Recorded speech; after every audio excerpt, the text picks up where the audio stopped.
Owu hojalygy we daşky guruşawy goramak ministrliginiň düzümindäki edaralaryň birinde iş orunlary köpçülikliğin çäklendirilýär. Azatlyk radiosynyň habarçysynyň sözlerine görä, häzirki wagtda iş orunlary ministrligiň adyndan bir edarasynda çäklendirilýär.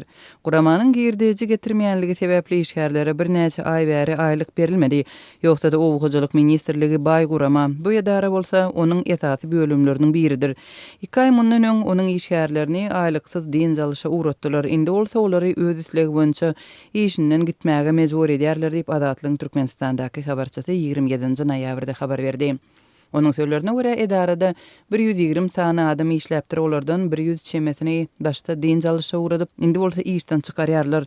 Onu golay adam galdy. Olar müdiriň özi hojalyk işlerine jogapkär orunbasary kadrlar bölüminiň başlygy we ýene bir näçe adam diýip Azatlyň habarçysy aýdýar. Azatlyk radiosy çeşmeleriniň gizlenlik şertlerini berza etmek maksady bilen edaranyň adyny agdamakdan saklanýar. Çeşmelerimiziň maglumatlaryna görä işgärleriň iş orunlarynyň azaldylmagynyň sebäpleri olara aýlyk tölemegiň mümkin dälligi bilen bagly.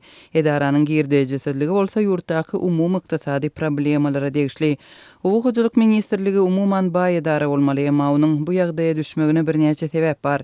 Birinciden bu owu hojalyk pudagynyň umuman gözgäni ýagdaýyna bagly. Üstesine valyuta çalyşygynyň çäklendirilmegi hem möhüm faktor. Sebäbi mundan öň bu edara daşary ýurt önümlerini yerli kärhanalara yerleşdirmek bilen meşgullanýardy.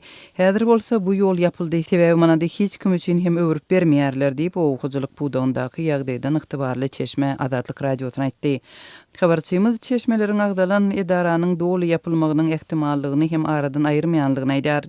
Owu hojalygy we daşky guruşawy goramak ministrliginiň resmi websaýtynda oňa degişli edaralarda iş orunlarynyň çäklendirilýänligi barada maglumat berilmedi. Azatlyk radiosy ministrlik we onuň düzümindäki edaranyň özü bilen habarlaşmak üçin ençime synançyk etdi.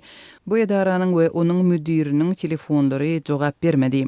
Noýabryň başynda Türkmenistanyň owu hojalyk pudagynda müňler çadamyň işsiz galynlygy ma'lum boldy. Türkmenistanyň hökümetine ýakyn çeşme güýdüň başyndan beri owu hojalyk pudagynda işleýän 5000 golay adamyň işden çykarlanlygyny Azatlyga habar berdi. Türkmenistan agyr ykdysady krizisi başdan geçirýär. Soňky ýyllaryň dowamında ýurtda onlarça döwlet edarasy ýapyldy we onlarça müň iş oruny ýok edildi. Şu ýylyň ýanwar aýynda Türkmenistanyň hökümeti ministrlikleriň we edaralaryň düzümini ýetgetmek kararyny eglan edipdi we munyň pudaklary ähli taraplaryn östürmek we dolandyrysy kämilleşdirmek maksady bilen düşündiripdi.